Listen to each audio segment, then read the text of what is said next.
Salut, moi c'est Abbas Atimoto, élève et ingénieur à l'École nationale supérieure des travaux publics de Yaoundé et président fondateur du groupe AG Academy. Si c'est la première fois que tu es sur ma chaîne, n'hésite pas de t'abonner, commenter et surtout de liker. Alors dans cette vidéo, je te montre comment fonctionne le spectrographe de masse. Alors sois posé et attentif et n'hésite pas de poser les questions en commentaire. Alors c'est juste parti après l'introduction.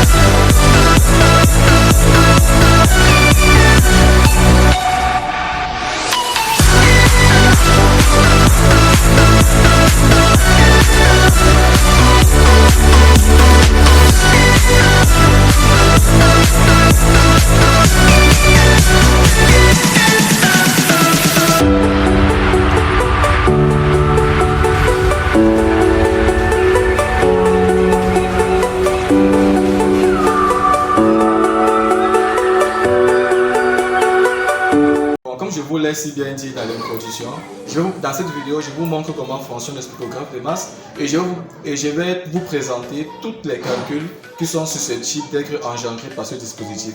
Alors sans plus tarder, nous allons entrer dans le vif du sujet. C'est quoi un spectrographe de masse? Le spectrographe de masse est un dispositif joignant à la fois un champ électrique et un champ magnétique et a pour rôle en fait de séparer les isotopes d'un élément radioactif. C'est quoi un isotope? Les isotopes sont des éléments ayant le même numéro atomique mais le nombre de masses différents. Alors, le spectrographe de masse est constitué de trois chambres, ce qu'il faut retenir. Nous avons la chambre d'ionisation, nous avons la chambre accélératrice et nous avons la chambre de confinement. Alors, la chambre d'ionisation a pour but d'ioniser les éléments pour qu'ils soient transformés en ions.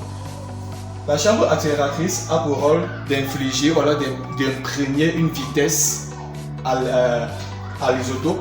Et la chambre de confinement a pour rôle de dévier la trajectoire des particules en trajectoire circulaire.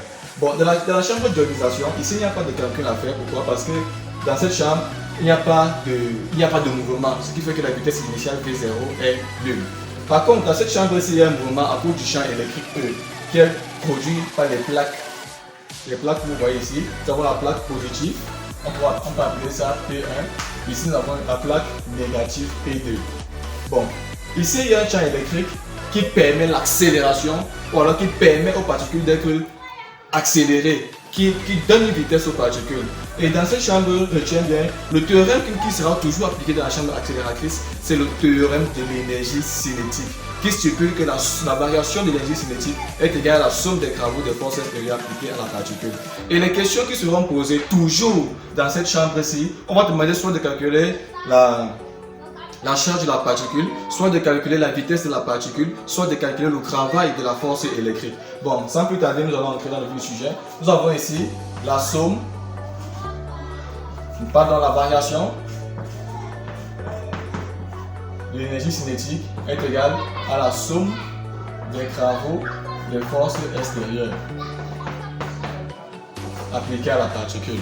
Ce qui veut dire qu'on a EC2 moins EC1 qui est égal à la force électrique fois la distance D. Cette distance D, c'est la distance entre les particules. Et la force FE, c'est la force électrique, la force des particules, la force électrique. Bon. On va remplacer chaque terme par sa valeur. EC2 est égal à 1 demi de MVG au carré moins 1 demi de MV0 au carré qui est égal simplement à la force électrique. Et l'expression de la force électrique est égale à la charge multipliée par le vecteur champ électrique. Bon, on va parler justement en termes de nombres. Alors nous avons QE fois D. Alors V0, comme je l'ai si bien dit tout à l'heure, est égal à 0. Et maintenant, D, on va remplacer U par son expression. U ici est égal, E étant pour moi est égal à U sur D. Alors on a ceci, 1 demi de MVG au carré est égal en fait à QU sur D fois D. Les D vont se simplifier. Donc on va savoir 1 demi de MVG au carré est égal à QU. Très bien. Et maintenant qu'on a abouti à ce résultat, ce que je dois savoir et toujours retenir, c'est que dans cet exemple, on a deux éléments radioactifs, nous avons deux isotopes. Alors ce qui dit quoi? Que chaque isotope, à cause de sa masse, aura sa vitesse à lui. Donc ce qui veut dire quoi? On va tirer la vitesse ici du centre d'inertie. VG est égal à ceci, 2QU sur M. Alors comme je l'ai si bien dit, chaque isotope aura sa masse, ce qui fait que les vitesses seront différentes. Vous voyez ici, il y a les trajectoires qui sont différentes. Pourquoi? À cause de la différence entre les vitesses. Alors on a, pour l'isotope numéro 1,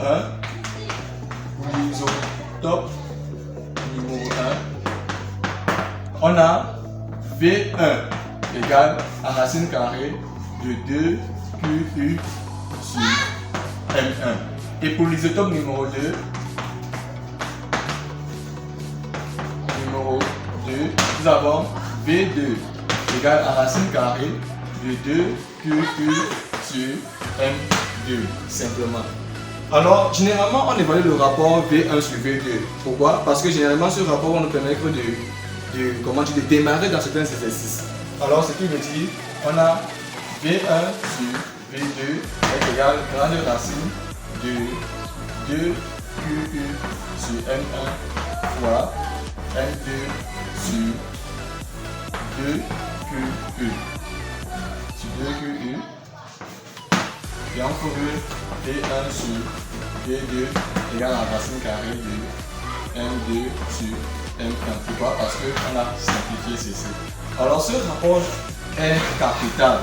Pour toi qui veux être un max en physique, pour toi qui veux évoluer en physique, tu dois mémoriser toutes ces choses et être à mesure de toutes les démontrer. Bon, là c'est la partie accélératrice. Et sache, retiens que dans la partie accélératrice, on va toujours te poser trois questions. Soit on va demander de calculer la vitesse prise par les particules, soit on va demander de calculer la charge de la particule, soit on va demander de calculer le travail de la force électrique. Très bien. Alors, sans plus tarder, nous allons entrer maintenant dans la chambre de confinement. La chambre de confinement, en fait, son but précis, c'est de modifier la trajectoire des particules. Ça permet de recueillir les particules sur une plaque photographique qui se trouve à ce niveau. Ici, nous avons une plaque photographique qui permet de recueillir les isotopes. Voilà. Donc, nous avons une plaque photographique ici. Alors, étant donné que nous avons un champ magnétique, ici, nous allons appliquer le théorème du centre d'inertie qui stipule que la somme des forces extérieures appliquées à un solide, à un système ou à une particule est égale à la masse du solide ou à la masse de la particule multipliée par le vecteur accélération. Alors, c'est ici, nous avons la somme des forces extérieures qui est égale à la masse. Alors la seule force dont il est question ici, c'est la force de Lorentz, en d'autres termes la force magnétique, qui stipule, on a QV vectoriel B est égal à la masse fois l'accélération du centre d'inertie. En termes de modules, nous avons ceci, nous avons QVB est égal à la masse fois l'accélération du centre d'inertie. Alors le problème que nous avons ici, que les étudiants ont, c'est qu'ils ne savent pas que lorsque la trajectoire devient circulaire, on change de repère. Alors on quitte du repère cartésien pour le repère de Fresnel. Alors dans le repère de Fresnel, nous avons deux accélérations. Nous avons l'accélération tangentielle et nous avons l'accélération du centre d'inertie. Nous avons l'accélération normale autant pour moi. Alors ce qui veut dire que l'accélération du centre d'inertie est égale à l'accélération tangentielle plus l'accélération normale. En termes de vecteurs, bien sûr. Or, l'accélération tangentielle est égale à la dérivée de la vitesse. L'accélération tangentielle est égale à la dérivée du vecteur vitesse linéaire par rapport au temps qui est égal au vecteur nu. Car le vecteur vitesse est égal à une constante.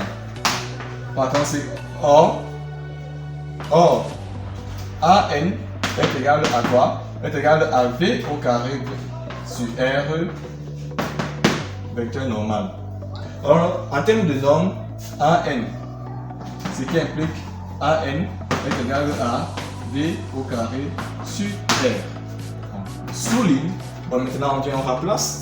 Qu'est-ce qu'on va faire? On va maintenant remplacer chaque terme par sa valeur.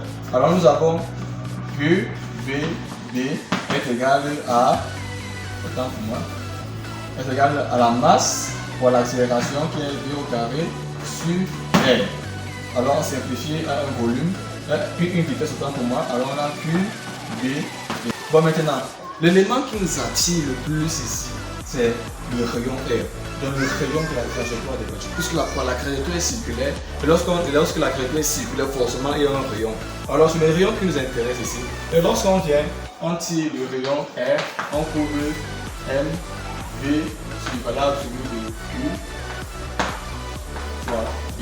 Autant pour moi, il y a valable celui de Q que j'ai ici là. Voilà. On couvre R égale à ceci. Bon, maintenant, qu'est-ce qui se passe? Sauf qu'ici, nous avons deux isotopes et chaque isotope a sa trajectoire, donc a son rayon. Alors, ça veut dire quoi? On a le rayon R1 pour l'isotope numéro 1. Isotope numéro 1. On a R1 égale à M1 V1 sur QB. Isotope numéro 2.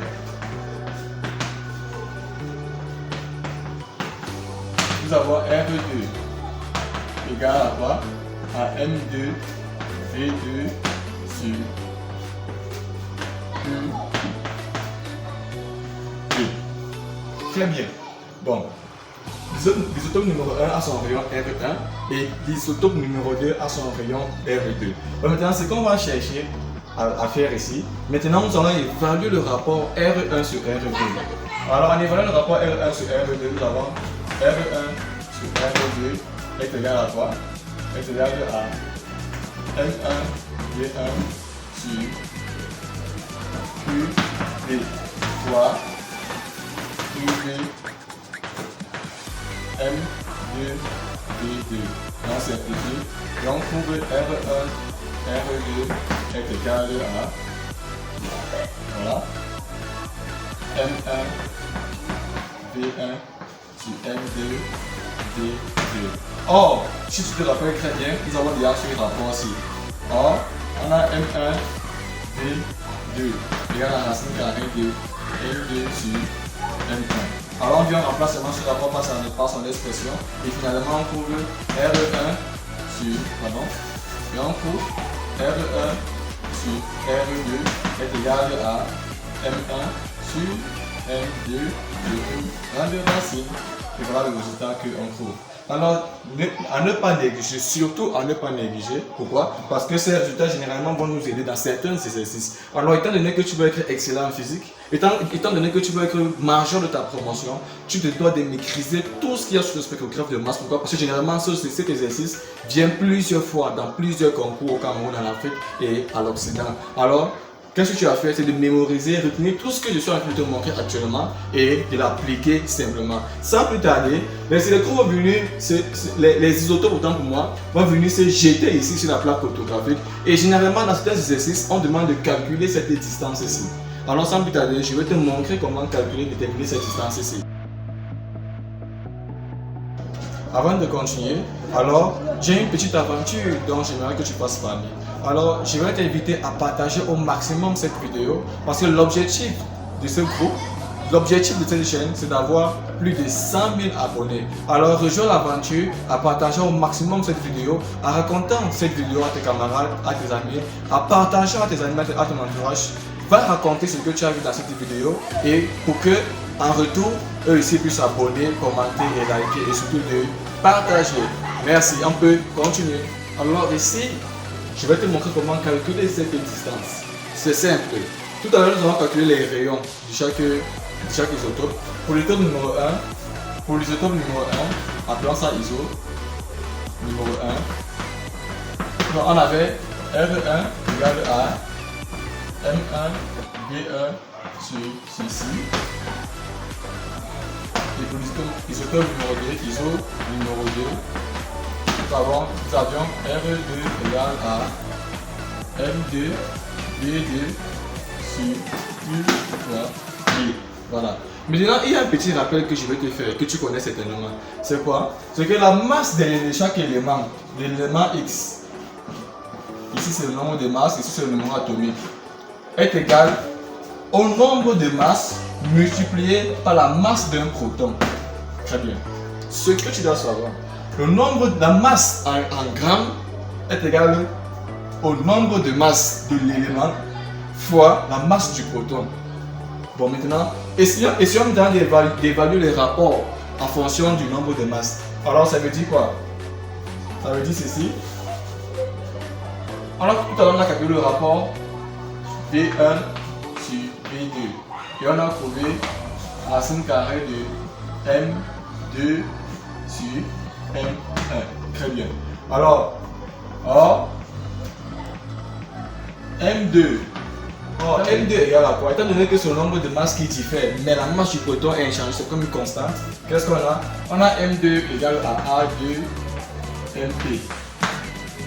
Et M1 égale à A1 fois MP. Alors en évaluant les rapports V1 sur V2, on a ceci. On a A2 MP sur A1 MP est égal à racine carrée de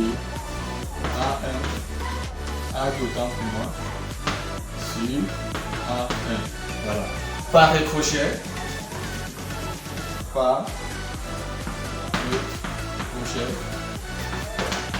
a R1 sur R2 égale à racine carrée également A1 sur A2. On a ce rapport en termes de nombre de masses.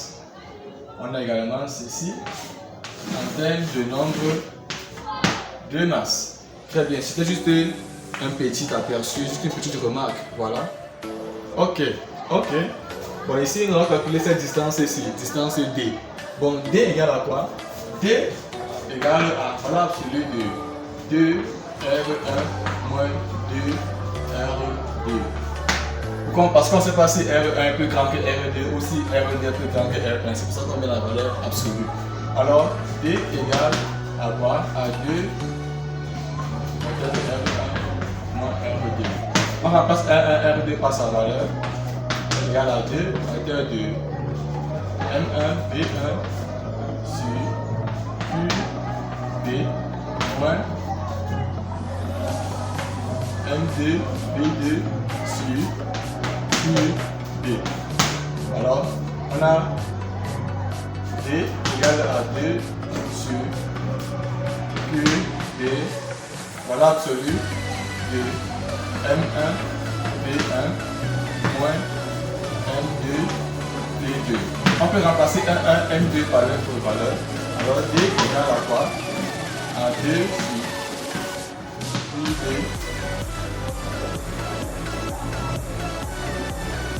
Voilà absolu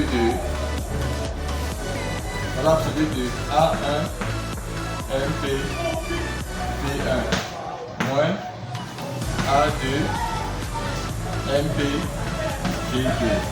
Alors MP, le MP peut sortir, on a carrément D égale à 2 MP sur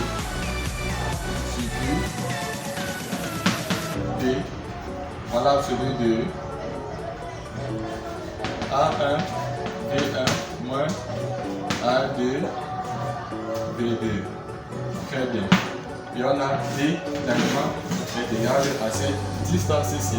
Alors à retenir, alors cette distance D soit en fonction des données de l'exercice, en fonction des données effectivement de l'exercice, tu peux avoir cette distance ici D, tu peux calculer cette distance D ici, tu peux l'arrêter soit ici, soit ici, soit ici, soit ici, soit ici, soit ici, en fonction des données de l'exercice. Alors c'était tout pour cette vidéo. Alors j'espère bien évidemment que cette vidéo t'a plu et que tu vas apprendre davantage. Si tu as des questions, n'hésite pas à les dire en commentaire. Alors, si cette vidéo t'a plu, alors n'hésite pas à t'abonner, commenter, liker, surtout partager cette vidéo. Si tu n'as pas compris quelque chose, n'hésite pas à écrire en commentaire pour que je puisse répondre. Alors à plus pour une nouvelle vidéo. Ciao!